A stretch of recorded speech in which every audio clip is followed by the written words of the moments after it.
మొదటి ఉత్తరం చూద్దామండి. అలాగే వికారాబాద్ నుంచి రవీందర్ రాస్తున్నారు.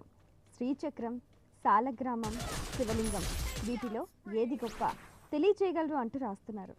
శ్రీచక్రం, సాలగ్రామం, శివలింగం వీటిలో ఏది గొప్ప అనే ప్రశ్న ఎలా ఉంది అంటే, పురాణాలలో శివ సంబంధితములు, విష్ణు సంబంధితములు, దేవీ సంబంధితములు, ఈ పురాణాలన్నింటిలో కూడా ఏ పురాణములు గొప్ప అన్నీ చెప్పే అంశం ఒకటే. ఒక్క ముక్కలో చెప్పాలి అంటే మూడు ఒకటే, మూడు సమానమే అని చెప్పుకోవాలి.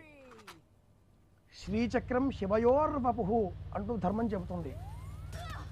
అలాగే ఈ లోకంలో ఉండేటటువంటి సమస్త జీవకోటి అంతా కూడా శ్రీచక్రంలో స్వరూపంగా నిరూపిత